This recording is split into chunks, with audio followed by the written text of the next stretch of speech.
बिस्मिल्लाहिर्रहमानिर्रहीम। अज़ीज़ तालबात, हम आगे देखते हैं उसमें। लेकिन मोहसिन मुल्क का ख़िताब उनके लिए बहुत ही मौज़ूद निकला। उनमें पारस पत्थर की खासियत थी, कोई हो कहीं का हो उनसे छुआ नहीं और कुंदन का हुआ नहीं। अगर किसी ने सलाम भी कर लिया तो उस पर तो उन पर उसका बार रहता था और जब तक उसका मुआवजा न कर लेते उन्हें चैन ना आता, यहाँ तक कि वो अपने दुश्मन को भी ना भूलते थे। और ये मैं ज़ाती इल्म से कहता हूँ कि वो भी उनके ज़ेरे बारे मिन्नत ही थे। सियासी मसलहतें बाज़ औक़ात अहले हुकूमत को मजबूर करती हैं कि वो उन अफराद को जो उनकी या हुकूमत की राह में हाइल हैं दूध की मक्खी की तरह निकाल कर फेंक दे। मरहूम को भी कभी कभी ऐसा करना पड़ता, लेकिन उन्होंने इस नागवार और दिलशकन काम को इस खूबी और सलीके से किया कि मुखालिफ होने पर भी मोहसिन मुल्क को दुआएं देते गए और जब तक ज़िंदा रहे उनके शुक्रगुज़ार रहे। मोहसिन मुल्क का जो है वो ख़िताब उनकी शख्सियत के लिए बहुत ही मौजू निकला, उनके लिए बहुत ही जो है वो मुनासिब निकला। आपका ख़िताब इसमें बामुसम्मा था, दोस्त दुश्मन सब आपके एहसानमंद थे, सबके ऊपर आपकी बेलौस मोहब्बत और अनायत की बारिश यकसा होती रहती थी।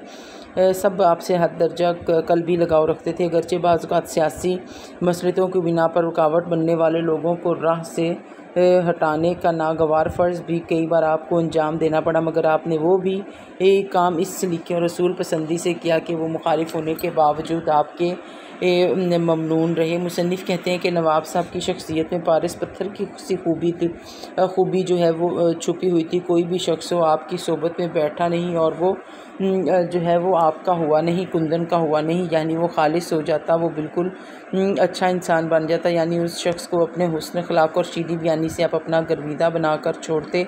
अगर किसी शख्स ने उनसे सलाम भी कर लिया तो उन पर भी उनसे बात का बोझ रहता और जब तक खुद उस शख्स को सलाम में पहल ना कर लेते आपको सुकून ना आता। वो जौहर काबिल थे मगर मौके की ताक में थे।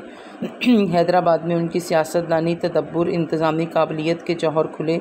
उनका जहन ऐसा रसा, उनकी तबीयत ऐसी हाजिर, उनके औसान ऐसे बजा और मामलात और वाक़यात पर ऐसा अबूर था कि बड़े बड़े पेचीदा मामलात को बातों में सुलझा देते थे।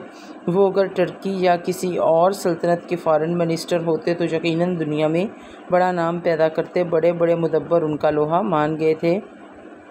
उनके अंदर बहुत सी जो है वो खूबियाँ थीं जो उनकी काबिलियत का सबूत देती थी। वो हर वक्त मौके की तलाश में रहते थे कि कब उन्हें मौका मिले और वो जो है अपनी खूबियों का इस्तेमाल करें। हैदराबाद की उनकी सियासतदानी, उनकी सियासत, उनकी सोच और फ़हम और उनकी इंतज़ामी मामलात की खूबियाँ खुल कर जो है वो सामने आए। उनका जहन ऐसा जो है वो रसा हुआ था, उनकी तबीयत ऐसी हाज़िर थी, यानी उनके अंदर हाज़िर दिमागी मौजूद थी। उनकी औसान ऐसे बहाल और बजा और मामलात और वाक़यात पर ऐसा अबूर था। मामलात को परखने की ऐसी सलाहियत थी कि बड़े बड़े मुश्किल मामलात को भी वो बातों में ही सुलझा देते थे। वो अगर टर्की या किसी और सल्तनत के फ़ॉरेन मिनिस्टर होते, यानी वज़ीर ख़ारजा होते, तो दुनिया में बड़ा नाम पैदा करते। बड़े बड़े जो है वो मुदब्बरान इल्म व फ़िक्र रखने वाले लोग उनकी काबिलियतों को मानते हैं। यूँ तो इनफरादी और इज्तमाही हैसियत से नवाब साहब मरहूम के एहसानात हैदराबाद और अहले हैदराबाद पर बेशुमार थे, लेकिन रियासत के नज़्म व नस्क में चंद चीज़ें ख़ास उनकी यादगार हैं। मसलन रियासत का बजट नवाब साहब ने मुरतब किया और मिस्र के बजट के नमूने पर था, जो वहाँ अंग्रेज़ी निगरानी के बाद पहली बार तैयार हुआ था। बंदोबस्त का महकमा भी उन्हीं का कायम किया हुआ है जिसने अराज़ी की पैमाइश का काम किया। इसके अलावा फ़िनांस और माल गुजारी में बहुत सी सलाहियतें की जिनके तफसील का ये मौका नहीं। फ़िनांस जो है वो माशी शोबा जिसको उन्होंने माल गुजारी भी मुसन्निफ़ ने यहाँ कहा है, ये बयान करना उनके सवाने नवीस का काम है। सवाने नवीस कहते हैं सवाने उमरी लिखने वाले को जो किसी शख्स की जो है वो हयात कलमबंद करता है। अपनी जो है वो हयात को जो है वो ख़ुद कलमबंद करना आप बीती कहलाता है, और अगर हयात को कोई और, यानी आपकी ज़िंदगी को कोई और कलमबंद करता है तो उसको सवाने उमरी का नाम दिया जाता है। हैदराबाद में बड़े बड़े लोग आए और गए, लेकिन अब तक किसी को वो मकबूलियत और हर दिल अजीज़ी हासिल नहीं हुई जो नवाब मोहसिन मुल्क को हुई। हमारे मुल्क में खुशामदियों की कोई खुशामदियों की कोई कमी नहीं। वो हर बड़े और साहिब इक़्तिदार आदमी पर उस तरह टूट कर गिरते हैं जैसे शहद पर मक्खियाँ। लेकिन सच और झूठ का इम्तिहान उस वक्त होता है जब वो बड़ा आदमी अपने इक़्तिदार या मनसब से महरूम हो जाता है।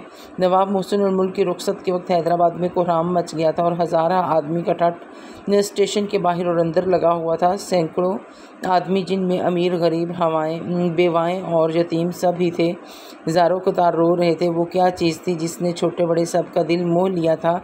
हैदराबाद में बड़े बड़े लोग आए और गए, यानी हैदराबाद में बहुत से लोग आए और उन्होंने मुलाज़मतें की और वहाँ से वो चले गए। लेकिन अब तक किसी को वो मकबूलियत और हल्दी अजीज़ी हासिल नहीं हुई जो नवाब मोहसिन उल मुल्क को, यानी नवाब मोहसिन उल मुल्क जिस तरह आवाम में रच बस गए और उनको वहाँ पर जो है जिस तरह से पसंद किया गया, ये ऐसे जो है वो मामलात किसी और के साथ जो है वो नहीं हुए। हमारे मुल्क में खुशामदियों की कोई कमी नहीं। वो हर बड़े और साहिब इक़्तिदार आदमी पर इस तरह टूट कर गिरते हैं। यानी जब भी कोई नया मुलाजिम अफसर होकर कहीं जाता है तो खुशामदी लोग वहाँ पर एक दफ़ा उसको मिलने मिलाने ज़रूर आते हैं जैसे शहद पर मक्खियाँ। लेकिन सच और झूठ का इम्तिहान उस वक्त होता है जब वो बड़ा आदमी अपने इक़्तिदार या मनसब से महरूम होता है, कि जब वो बड़ा आदमी आला ओहदेदार अपने ओहदे से जब हटता है, उससे महरूम होता है, तो उस वक्त पता चलता है कि वो हकीकत में लोगों के दरमियान कितना हरदिल अजीज़ है, कितना मकबूल है। नवाब मोहसिन उल मुल्क की रुखसत के वक्त हैदराबाद में कोहराम मच गया। नवाब मोहसिन उल मुल्क जब जो है वहाँ से हैदराबाद से रुखसत होने लगे तो उस वक्त जो है वो एक वावेला मच गया। हज़ार आदमी का ठट स्टेशन के बाहर, हज़ारों लोग स्टेशन के बाहर जो है वो जमा हो गए। उसमें अमीर, गरीब, बेवाएँ, यतीम सब भी थे। वो रो रहे थे और सोचने वाली बात थी कि आखिर वो ऐसी क्या चीज़ थी जिसने सबके दिल जो है वो मोह लिए थे। जिस ज़माने में नवाब साहब पैदा हुए और होश संभाला, मुसलमानों में मजहबी जज्बा बहुत बड़ा हुआ था। उसके मुतअद्दिद असबाब थे। उनमें से शायद एक ये भी था कि इंसान जब हर तरफ से मजबूर हो जाता है तो मज़हब की पनाह ढूंढता है। मुसलमान दौलत और इकबाल, जाह और सरवत सब कुछ खो चुके थे, एक मज़हब रह गया था, इसलिए ये उन्हें और भी अजीज़ हो गया। ज़रा सी बदगुमानी पर भी उनके जज्बात भड़क उठते थे। बदगुमानी पर भी उनके जज्बात जो है वो भड़क उठते थे। उस वक्त शायद ही कोई ऐसा मुसन्निफ़ या अदीब हो जिसने मज़हब पर कलम फरसाई ना की हो। यहाँ तक कि लोग जिन्हें मुसलमान नेचरी कहते थे और अपने ख़्याल में हर मज़हब व बद मज़हब व बद अक़ीदा समझते थे, उनका उड़ना बिछोना भी मज़हब था। सर सैयद तो खैर उनके मुर्शद ही थे। उनके हल्के के दूसरे रुकन भी मसलन नवाब मोहसिन उल मुल्क हाली, मौलाना शबली, मौलवी मुश्ताक हुसैन शबली, चिराग अली और नज़ीर अहमद वगैरह ख्वाह कुछ ही लिखते थे।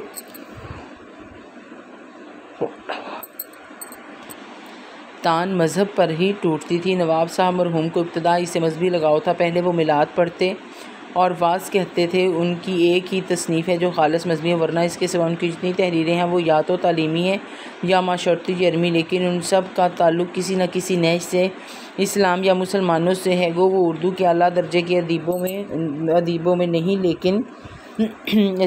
लेकिन उनकी तहरीर में अदबियत की शान ज़रूर पाई जाती है। रवानी, फसाहत, तसलसल, बयान उनके कलाम में नुमायाँ तौर पर पाए जाते हैं। अगरचे अंग्रेज़ी नहीं जानते थे, लेकिन अंग्रेज़ी किताबें पढ़वा कर, सुनते और तर्जुमा करा कर मुताला करते थे। उनके मज़ामीन में मग़रबी ख़यालात की तर्जुमानी साफ़ नज़र आती है। अब इस पैराग्राफ में मुसन्निफ़ बता रहे हैं कि जिस ज़माने में नवाब मोहसिन उल मुल्क ने होश संभाला उस वक्त अदबी रंग ज़्यादा छाया हुआ था। मुसलमानों को जो है वो ज़वाल हो चुका था। वो अपनी जाह और सरवत सब कुछ खो चुके थे और साथ ही उन्होंने जो है वो सर सैयद अहमद ख़ान और उनके जो है वो साथियों का जिक्र किया है कि वो लिखने वाले थे, वो भी लिखते थे, तो उनकी तान भी मज़हब पर ही आकर टूटती थी। यानी उस दौरान में, उस मुश्किल जो है वो हालात में उन लोगों ने जो है आकर मज़हब में ही जो है वो मुसलमानों ने पनाह ली थी। उनको मज़हब ही मिला जिसमें जो है वो आकर पनाह ली जा सके। फिर मुसन्निफ़ जो है वो इसी पैराग्राफ में नवाब मोहसिन उल मुल्क की तहरीर की खूबियाँ बयान करते हैं कि इसमें रवानी थी, फसाहत थी और तसलसल बयान था। तकरीर के वक्त मुंह से फूल झड़ते थे, आवाज़ में शरीनी और दिलखुशी थी। अक्सर लोग जो उनसे मिलने या किसी मामले में गुफ्तगू करने आते तो उनकी जहानत और लियाकत के कायल हो जाते। उनकी खुश बयानी ऐसी थी कि अक्सर औक़ात मुखालिफ भी मान जाते थे। दक्कन में रहते रहते और बाज़ अमराज़ की वजह से भी वो शदीद मौसम को बर्दाश्त नहीं कर सकते थे। ऐसे ज़माने में वो बम्बई चले आए। बदरुद्दीन तैयब जी सर सैयद अहमद ख़ान के मिशन और अलीगढ़ कॉलेज के बहुत मुखालिफ थे। एक दिन नवाब साहब ने बदरुद्दीन तैयब जी के सामने ऐसी फसीह और पुरदर्द तकरीर की कि दोनों आबदीदा हो गए और थोड़ी ही देर में उनकी देरीना मुखालफत की को हमदर्दी से बदल दिया और एक ग्रां कदर अतिया कॉलेज के लिए उनसे वसूल कर लिया। बम्बई में जब all India Muslim educational conference का इजलास हुआ तो उसके सदर भी बदरुद्दीन तैयब जी हुए। बड़े बड़े जलसों में जब मामला बिगड़ने लगता और ये अंदेशा पैदा हो जाता कि कहीं जलसा दरहम बरहम ना हो जाए तो उस वक्त नवाब साहब की खुश बयानी फसाहत और ज़राफ़त जादू का काम कर जाती थी और मनग़ज़ व मक़दर चेहरे बशाश और शगुफ्ता हो जाते थे। उनकी बातों और तकरीरों में ज़राफ़त की चाशनी बड़ा मज़ा देती थी। बातों में ज़राफ़त कभी कभी शोखी की हद तक पहुँच जाती थी। दूसरों से काम लेने का उन्हें बड़ा अच्छा सलीका था। वो कुछ ऐसे मेहर आमेज़ तरीके से कहते थे और इस तरह हिम्मत अफजाई करते थे कि लोग खुशी खुशी उनका काम करते थे। अपने मुलाज़मों और मातहतों से भी उनका सलूक ऐसा था कि उनकी फरमाइश की तकमील ऐसी तनदही आसानी और शौक़ से करते थे जैसे उनका कोई ज़ाती काम हो और वक्त पर जान लड़ा देते थे। आदमी के पहचानने में उन्हें ख़ास मलका था। थोड़ी सी मुलाकात और बातचीत में आदमी को पूरी तरह भांप लेते थे। उनके मिलने वाले बुरे भले हर किस्म के आदमी थे। दुनिया नेकों ही के लिए नहीं, उनमें बदों का भी हिस्सा है। शायद दुनिया की बहुत कुछ रौनक उन्हीं के दम से है। वो दोनों से काम लेते थे। नवाब साहब को मुताले का बहुत शौक़ था। अखबारात और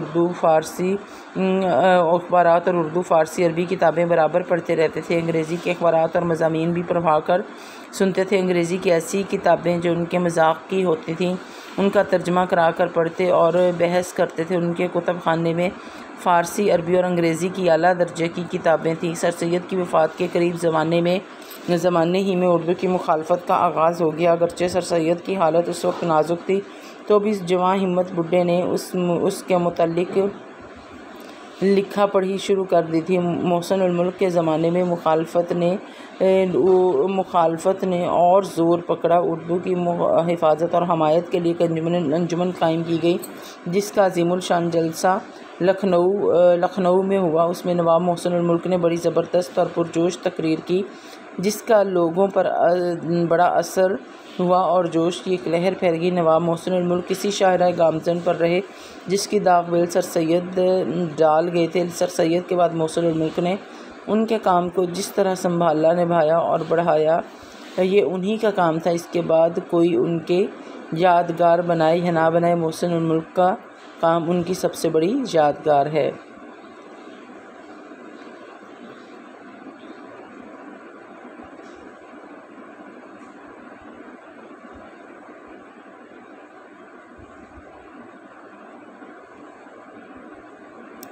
हाँ जी, इसका मशी काम देखिए। नवाब मोहसिन उल मुल्क को रियासत के नज़्म नस्क़ हुकूमती मामलात पर किस हद तक अबूर हासिल था। नवाब मोहसिन उल मुल्क को रियासत के नज़्म नस्क़ हुकूमती मामलात पर इस हद तक अबूर हासिल था कि वो अगर टर्की या किसी और मुल्क के फ़ॉरेन मिनिस्टर होते तो बहुत नाम कमाते। नवाब मोहसिन उल मुल्क रियासती अवाम में किस हद तक हरदिल अज़ीज़ थे। इस कदर हरदिल अज़ीज़ थे कि जब वो हैदराबाद से रवाना होने लगे तो स्टेशन के बाहर जो है वो लोगों का एक बहुत बड़ा हजूम आकर इकट्ठा हो गया। नवाब मोहसिन उल मुल्क की तहरीर की खसूसियात क्या थी। उनकी तहरीर की खसूसियात रवानी, फसाहत और तसलसल हैं। नवाब मोहसिन उल मुल्क की तकरीर का अंदाज़ किस हद तक दिलकश था। जब वो बात करते थे तो मुंह से फूल झड़ते थे। नवाब मोहसिन उल मुल्क ने बदरुद्दीन तैयब जी को जो सर सैयद और अलीगढ़ के सख्त मुखालिफ थे अपना गर्विदा कैसे बना लिया। अपनी तकरीर से, अपनी खुश बयानी से। नवाब मोहसिन उल मुल्क को मुताले का शौक़ किस हद तक था और किस किस्म की किताबें पढ़ते थे। उन्हें मुताले का बहुत शौक़ था और वो उर्दू, अंग्रेज़ी, अरबी हर तरह की जो है वो किताबें पढ़ते थे। हाँ जी, आगे ये देखें सवाल नंबर 3। बाज़ औक़ात बात की वजाहत के लिए या बात में ज़ोर पैदा करने के लिए मिसाल दी जाती है, इसे तमसीली अंदाज़ कहा जाता है। तमसीली अंदाज़ वो अंदाज़ होता है जिसमें मिसाल देकर बात समझाई जाए, मिसाल के साथ जो है वो बात साबित की जाए। उनसे छुआ नहीं और कुंदन का हुआ नहीं, यानी उनसे जो है वो लगा नहीं और वो खालिस हुआ नहीं। यानी किसी चीज़ को खालिस करने के लिए मेहनत करनी पड़ती है, कुछ पर काम करना पड़ता है, तो उसी तरह वो उनसे छुआ नहीं, यानी उनके साथ वो मिला नहीं। उनकी बातचीत से उनसे बातचीत उसने की उनकी सोहबत में रहा और वो कुंदन का हो गया, खालिस हो गया। वो हर बड़े और साहिब इक़्तिदार आदमी पर इस तरह टूट कर गिरते हैं जैसे शहद पर मक्खियाँ। अब शहद पर मक्खियाँ जो हैं वो, और जैसे का लफ्ज़ जो है वो इस साथ जो है वो आया है मिसाल के तौर पर। ये भी मिसाल के लिए अल्फाज इस्तेमाल होते हैं, ये भी साथ मिसाल दी गई है। वो उन अफराद को जो उनकी या हुकूमत की राह में हाइल हैं दूध की मक्खी की तरह निकाल कर फेंक दें। अब ये दूध से मक्खी निकालना ये भी जो है वो मुहावरतन है, मिसाल है, तो उसको इसमें इस्तेमाल किया गया है। उस वक्त नवाब साहब की खुशबयानी, फसाहत और ज़राफ़त जादू का काम करती थी। जादू काम करना, किसी पर बहुत ज़्यादा असर करना, ये मिसाल जहाँ इस्तेमाल हुई है। हाँ जी, आगे कवायद का काम है। देखिए हर्फ़, कवायद में हर्फ़ वो गैर मुस्तकिल लफ्ज़ होता है जो तन्हा लिखने या बोलने में कोई ख़ास मानी पैदा नहीं करता जब तक किसी जुमले में या दूसरे अल्फाज उसके साथ इस्तेमाल ना हो। मसलन नमाजी मस्जिद में है, इस जुमले में लफ्ज़ों का ताल्लुक़ में की वजह से है। उर्दू में इन हरूफ की 4 किस्में हैं: रब्त, अतफ़, तख़सीस, फ़जाइया। हरूफ रब्त वो हैं जो एक लफ्ज़ का ताल्लुक़ किसी दूसरे लफ्ज़ से ज़ाहिर करते हैं, मसलन का, के, की, ने, को, ते, से, में तक वगैरह। हरफ अतफ़ जो 2 या 2 से ज़्यादा लफ्ज़ों या जुमलों को आपस में मिलाने का काम देते हैं, मसलन और, मगर, तो वगैरह। हरूफ तख़सीस वो हैं जो किसी इसम या फ़ेल के साथ आते हैं तो खसूसियत के मानी पैदा करते हैं, मसलन ही, तू, भी, हर वगैरह। हरूफ फ़जाइया वो हैं जो जोश या जज्बे में बेसाख्ता मुँह से निकल जाते हैं, मसलन ए, उफ़, ओहो, हाय वगैरह। अज़ीज़ तालबात, ये जो हैं हरूफ को जुमलों में इस्तेमाल करना और ये मुहावरात को जुमलों में इस्तेमाल करना, ये आपने ख़ुद करना है, इसको देखना है। इसमें से फिर जो समझ में नहीं आए वो आप मुझसे पूछ सकते हैं। अल्लाह हाफ़िज़।